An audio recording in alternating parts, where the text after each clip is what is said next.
ጉድፈላ ናቲ የአባዬን ቤት ለመሸጥ እንግዲህ ሲያስማማ አባዬ ከየት መጣ ሳይባል ትሁቴ ደውላለት ይሁን ተመስገን አይታወቅም። አባዬ እንግዲህ ፖሊስ ይዞ ከቻለ ማለት ነው። ከባድ ችግር ተፈጠረ። አባዬ እንግዲህ አራስ ነብር ሆኖ አንተና እናትህ ሌቦች አስመሳዮች ናችሁ ሲል ተነሳበት። ትሁቴም ደግሞ በጥፊ ድርግም አደረገችበት ናቲን። አንተ አጭበርባሪ፣ ሌባ፣ መሰሪ አንተን ነበር እንዴ ፍቅረኛ ይላረግ ያሰብኩት? አንተን ነበር እንዴ ፍቅረኛ ይላረግ ያሰብኩት? ምን አይነት አስመሳይ ሌባነ መሰሪ ስትል እንግዲህ በጥፊ ዥው አደረገችበት። ብዙ ጊዜ ትዕግስት አልፍ ያለው አሁን ትዕግስቴን ተፈታትነኸኛል። ያለ ጥፋቱ የምትወነጅለው አንተ ክፋት ምንድን ነው የሚሰራል በዚህ ልክ? እሷስ አታስታውስም ብለህ ነው እንደዚህ የምትላት ስትል እንግዲህ ትሁቴ አሁን ለታም ናቲ ሴትዮዋን ሲዋሻት ስለተመስገን መጥፎ ነገር ሲያወራት ትሁቴ ሰምታለች። ድጋሚ ትላንትናም እንግዲህ ይሄ ቤት ያንቺ ነው፣ ሀብት ንብረቱን መውረስ ትችያለሽ፣ መሸጥም መለወጥም ትችያለሽ። ስለዚህ እሱ ላንቺ ትንሽ ብር ሰጥቶሽ ቤቱን የራሱ ሊያደርገው ነው። ለዛ ነው ሐኪም ቤት እንሂድ ያለኝ። አዎ እንዳትድኝ ስለፈለገ ነው፣ በጆሮዬ ሰምቻለሁ ሲል ትሁቴ ክፍት ታረገችና በሩን ገባችበት። ናቲ ትዕግስቴን የተፈታተንከኝ አልመሰለህም እንዴ? ትሁት ምን አረኩ ትላለህ እንዴ? ዛሬም በቀደምም ያወራኸውን በሙሉ ሰምቻለሁ። አንተ ፍላጎት ምንድን ነው? ቆይ ምንድን ነው አላማ? ክፋት ምን ይሰራልሃል? የወሎት ማዘር ተመስገን ኃይለኛ ነው እንጂ አጭበርባሪ ወይ ሌባ ወይ ውሸታም አይደለም።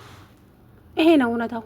ይሄ ቤት ደግሞ ተሸጠም ተለወጠም የኔ ጉዳይ አይደለም። ግን እውነታውን ልንገርሽ፣ ይሄ የእሱ ተግባር አይደለም። በፍጹም እንደዚህ የሚያደርግ ሰውም አይደለም። ቆይ እኔ የምልሽ እንደው አንቺ እጮኛሽ ማን ነው? አይገርምም? እጮኛሽ እንኳ ማን ነው ብለሽ እስከሚሄድ ነገር ድረስ ይደርሰሻል። አፍህን ዝጋ ብላ ጥላ ወጣች። ቆይ ማሚ ላረጋጋት ብሎ ተከትሎ ሲወጣ ትሁት አንተ ምንድነው ዠው አደረገች። ትሁት አሀ አንተና እናት ለካ ከጀርባ ልትወጉን ተነስታችኋል። አንተንም እንደ እናት ላይ ተገድጃለሁ። ትሁት ባልሽ ለሆነ ከሆነ ዞር በል ገለዛ። የምን ባል? መሰሪ። እንዳንተ አይነት አስመሳይና መሰሪ ባል እንዲኖረኝ አልፈልግም አለች። እንግዲህ ትሁቴ አስደስታኛለች። አሁን ላይ ተመስገን ጨዋና ታማኝ ሰው እንደሆነ ጠንቅቃ እኮ ታውቃለች።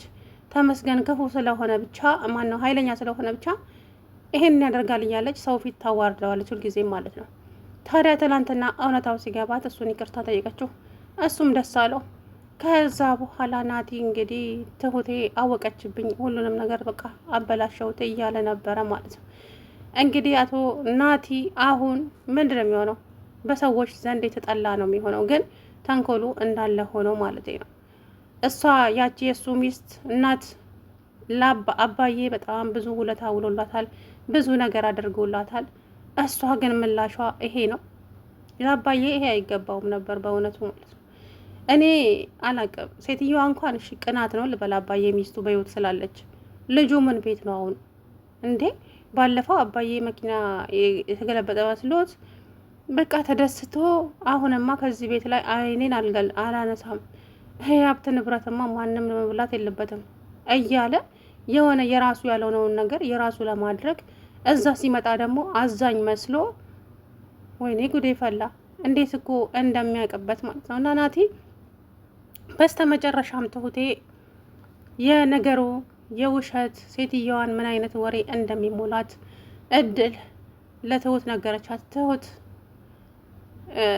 የፈለግሽውን ልትይኝ ትችያለሽ፣ ግን ከእውነታው መሸሽ አንችልም። ምንድን ነው እሱ ስትላት፣ የወልሽ ትሁት እማዬን ነይ አየር ላናፍስሽ እያለ ይዟት እየወጣ አይምሮዋን ይበረዛት ናቲ ነው። ተይ እንጂ ኤደን ዋነሽ እድል፣ ናቲ እኮ እጮኛዬ ነው። አይ እሱንም ቢሆን አስቢበት። ትክክለኛ እጮኛሽ የሚሆነው ግን ተመስገን ይመስለኛል። ተመስገን እኮ በጣም ነው የሚወድሽ። አንቺ አትወጂውም እንዴ? ማለት አትወጂውም ማለት ፍቅር? አረ በጭራሽ። ተመስገን ጥሩ ሰው ስለሆነ እንደ ወንድሜ ነው የማየው እንጂ የተለየ ነገር የለም ማለቻት። ትሁቴም እንድታምን አደረገቻት። ከዛ በኋላ እድል እንግዲህ አሁን ላይ ሴትዮዋ እያናደደቻት ነው ማለት እቺ አባዬ ሚስት ኃይለኛ ነች በነገራችን ላይ ታስታውቃለች። እና እድልም ደግሞ እኔ ምላትን ካልሰማች በሰው ወሬ የምትመራ ከሆነ እኔም እዚህ ቁጭ ብዬ አይኗን አላይም፣ የራሴን ህይወት መኖር እፈልጋለሁ፣ ሰው ቤት መግባት አለብኝ ስትል ወሰነች ማለት ነው። ከዛ እማዬ አንድ ውሳኔ ወስኛለሁ። ምንድን ነው እማዬ? ስራ ልሰራ ወስኛለሁ። ጥሩ ነው የኔ ልጅ ስራ ጥሩ ነው፣ ግን እኔን የምታይኝ በወር አንዴ ሊሆን ይችላል፣ እዛው ነው የምቀምጠው። እንደዛማ አይሆንም። አንቺ እኔ ምልሽን አሰሚኝም እንዴ? እማዬ አንቺም እኮ እኔ ምልሽን መስማት ከተውሽ በጣም ቆይተሻል። የምትሰሚው አሁን የዚህ የማስመሳዩን የናቲን ብቻ ነው። አንቺ እንዴት ነው አንድ ቀን እንኳን እዛ ስንኖር መልስ ያልመለስሽልኝ ልጅ እዚህ እንዴት መልስ ትመልሽልኛለሽ? እማዬ እውነታው ነው፣ ከእውነታው ደግሞ መሸሽ አይቻልም አለቻት። ከዛ በኋላ እንግዲህ አቶ ናቲ የቤት አስቤዛ እኔ ይገዛለሁ እያለ ከተመስገን እየተፎካከረ ሰዎቹ በረሃ በቤት ውስጥ ሊያልቁ ሆነ። ከዛም እድል ገንዘብ ነበራት፣ ለትሁቴ ብሩን ሰጠቻትና የሚገዛውን ልገዛዙ። ከዛም ማነች እድል ልትገዛ ስትወጣ ተመስገን መጣ። የት ልትሄጂ ነው ሲላት አስቤዛ ልገዛ። እንዴ ናቲ አልገዛም እንዴ አስቤዛ? እሱ እኮ ካንተ ሊፎካከር እንጂ በፍጹም ሊገዛ መስሎክ ነው እንዴ? እማዬም መድኃኒቱ ሰዓቷ እያለፈባት ነው። እናም እሱ ምንም አልገዛም፣ አውቆ ነው ያው ቁጭ ብሏል ቤት ውስጥ። ይገርማል። በቃ አንቺ ሂጂ ወደ ቤት፣ እኔ አሁን ገዝቼ እመጣለሁ ብሎ ሄዶ እንግዲህ በትልቅ ኪስ ሙሉ ገዝቶ መጣ ማለት ነው አስቤዛውን ተመስገን። ከዛ ምን ልወደድ ባይነ መሰለኝ እንጂ ይሄንን እኮ እኔ ገዛው ነበር ነው እንዴ? ወሬ ከመታወራ ቁጭ ብለህ እግርን አጣምረህ ቅድም እኮ ሲቸገሩ እዚሁ አልነበርክም እንዴ? ለምን አላመጣህም ታዲያ? አሁን እኔ የራሴን ድርሻ ገዝቻለሁ፣ አንተም የራሴን ድርሻ መግዛት ትችላለህ ከፈለክ አለችና ትሁት ተመስገን አመሰግናለሁ አለችው ሳቀ ብላ። እንዴት እኔ ፊት ተመስገንን ታመሰግኘዋለች ሲል ያዙኝ ልቀቁኛል፣ አንተ ሰውዬ ስነ ስርዓትን ያዝ፣ ጨርሶ ወደ እሱ እንዳልገለበጥ አለች። እንግዲህ አሁን ትሁት ተመስገንን ይቅርታ ጠይቀዋለች። አይዞሽ እኔ መቼም አልቀየምሽም አላት ማለት ነው። እኔ መቼም ልቀየምሽ አልችልም፣ ግን እባክሽ አንድ መለምንሽ ነገር ቢኖር ሰው ፊት አትናገሪኝ፣ ሰው ፊትም አታዋርጅኝ፣ በቃ እውነታው ይሄ ነው አላት። ከዛ በኋላ በጣም ይቅርታ አሁን ሁሉንም ነገር አውቄ ያለውኝ፣ ስለዚህ ይቅርታ እባክህን ስትለው እረ ችግር የለውም ይቅርታ አድርጌልሻለሁ፣ እኔ ባንቺ መቼም ቂም አልይዝም፣ እወድሻለሁ እኮ አላት። ከዛ በኋላ በጣም ደስ አላት። ትሁቴም እንግዲህ ደስ አላት። በስተ መጨረሻም እንግዲህ ደስታቸው ተመለሰ ማለት ነው። ተመስገን ይቅርታ አደረክልኝ? አዎ አልኩሽ እኮ እኔ አንቺን መቼም አልቀየምሽም፣ የልጄ እናት ነሽ። ስለዚህ ምንም ብትይኝ አንቺን ልቀየምሽ አልችልም አላት። በቃ ደስ አላት። በጣም ነው ደስ ያላት ማለት ነው ትሁቴ። ከዛ በኋላ ፈገግ እያለች ወደ ቤት ተመለሰች። ትሁት ቆይ አንቺ እንዴት ነው እዚህ ሰውዬ ፊት እንደዚህ የምትናገረኝ? ዝም በል አልኩህ እኮ። አንተ መሰሪ አስመሳይ ነህ አንተ። በጣም ነው የምታስመስለው ናቲ፣ የእውነት ነው የምልህ። እኔ እንዳንተ አይነት አስመሳይ ሰው አይቼ አላውቅም በህይወቴ። እንዴት እንደዚህ ታደርጋለህ ሲል እንግዲህ እንትን አለ ማለት ነው። ከዛ በኋላ ሁሉም ነገር እውነቱ ታወቀበት። አሁን ላይ አጭበርባሪ እንደሆነ፣ ውሸታም እንደሆነ፣ አስመሳይ እንደሆነ ሁሉንም ነገር ትሁቴ ደርሳበታለች ማለት ነው። ያ ነገር ደግሞ በጣም ጭንቅላቱን አሳምሞታል። ገብቷቸዋል አይደለ? በጣም ነበር የደነገጠው። ወይኔ ጉዴ ተዋረድኩ አይደለ? ትሁት ትነቃብኛለች ብዬ እንኳ አስቤ አላውቅም ነበር። እቺ ቆቅ እንዴት ለትነቃብኝ ቻለች እያለ እንግዲህ ያዞኝ ልቀቁኝ እያለ ነው ማለት ነው። ከዚህ በኋላ ደግሞ እንግዲህ የሚፈጠረውን እኛ ምንም የምናውቀው ጉዳይ የለም። አቶ ናቲ እንግዲህ አሁን ትሁቴ አወቀች ማለት ነገሮች ሁሉ አበቁ ማለት ነው። ማለቴ በቃ ከዚህ በኋላ ትሁትን አጃጅላታለሁ ምናምን የሚለው ነገር በፍጹም እንደማይሰራ ነው ነገራችሁ።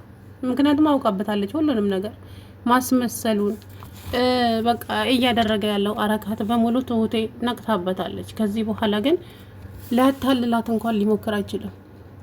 እውነታው ይሄ ነው ማለት ነው።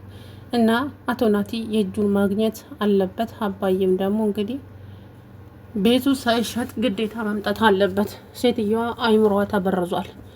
ወዲያ እሷ ደግሞ አትሰማም እንዴ? ከኋላ የመጣ ይናወጣሉ። ገና ከአባዬ ጋር እንኳን እኮ ልብ ለልብ ገና አላወሩም። ይሄም የኔ ቤት ነው አለች እኮ። እያስታወሰች ነው መሰለኝ፣ አውቃለች ሁሉንም ነገር። በነገራችን ላይ አባዬ ሰላም መጥቶ